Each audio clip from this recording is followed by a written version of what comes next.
Welcome to the silver mines of Laurion. The mines make me nervous. All those fumes can't be safe to inhale day in and day out. The Laurion silver mines were discovered between Thorikos and Cape Sunion, near Athens.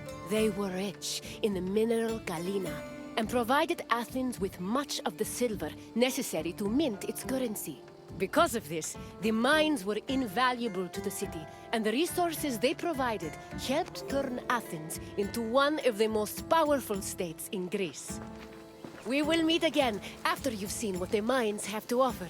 Farewell for now, wanderer.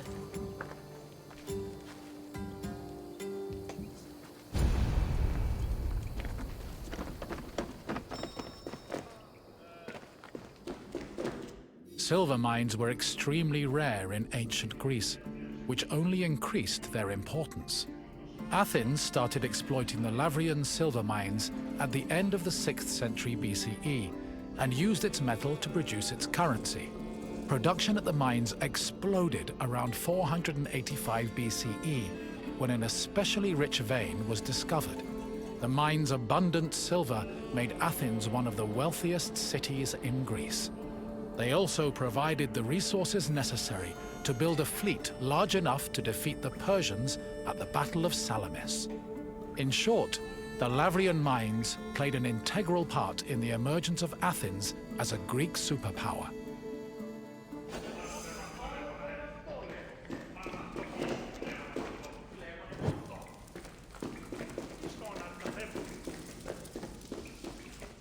Exploiting the mine's resources required a lot of labor.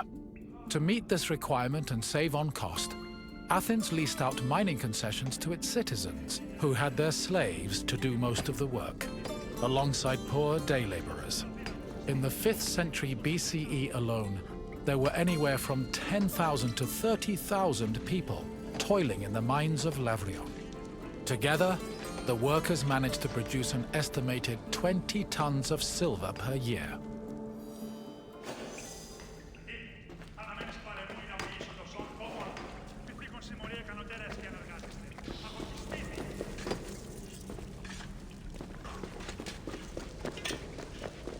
Mining in Laurion was a two-step process. First, the ore was extracted, and then it was refined. It took about 16 kilograms of raw ore to produce a single pure silver drachma of about 4 grams.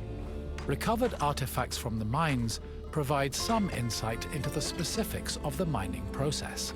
Galleries were dug to follow the veins of ore. They were small and did not offer much space for the workers. They were also hand-cut, and it's believed that it took whole days to dig only a few centimeters. Once the galleries finally reached the veins, the ore was extracted and then crushed on mortar stone to prepare it for washing.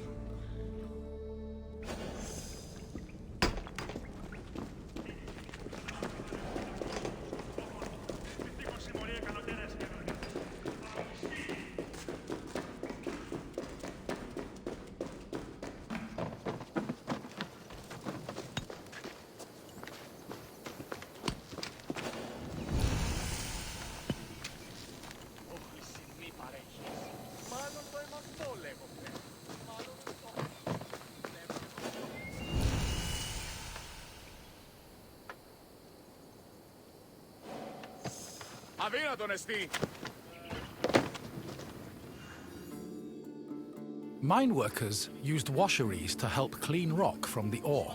The washing process required a large supply of water, but Laurion was an infamously dry region. To compensate, cisterns were built in the mining area to collect and conserve seasonal rainwater.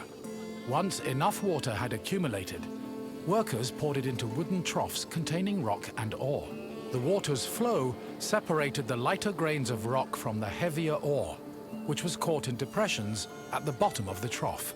The newly cleaned ore was collected for refinement, and the water was redirected back into a tank to be reused later.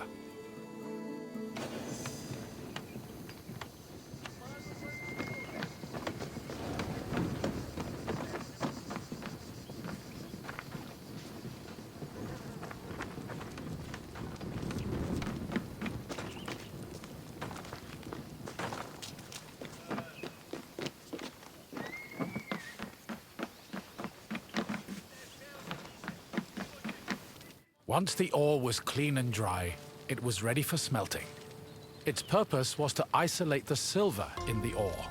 To do this, the ore was placed in a conical furnace filled with combustible charcoal. Bellows pumped air into the furnace to control the temperature. Inside, the ore burned, emitting a toxic smoke that was evacuated through a chimney. Eventually, the silver alloy was separated from the slag and collected for the last step in the refinement process, cupellation. Cupellation removed any leftover lead from the silver. The smelted alloy was placed in a cupel, an absorbent bowl made of bone ashes. It was then put in a furnace, where it absorbed the lead and left only silver behind.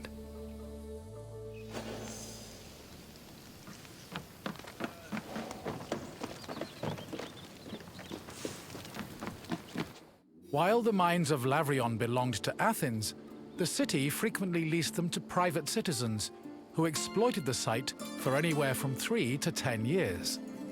These citizens enlisted slaves and poor day laborers to carry out most of the work. The workers had a very low life expectancy, about 3 to 5 years, due to the hazardous working conditions. The dangers they faced included toxic lead vapor in the air and lung-choking dust in the galleries. However, they were fed well enough to keep up their work, and their combined labor managed to produce an estimated 20 tons of silver a year.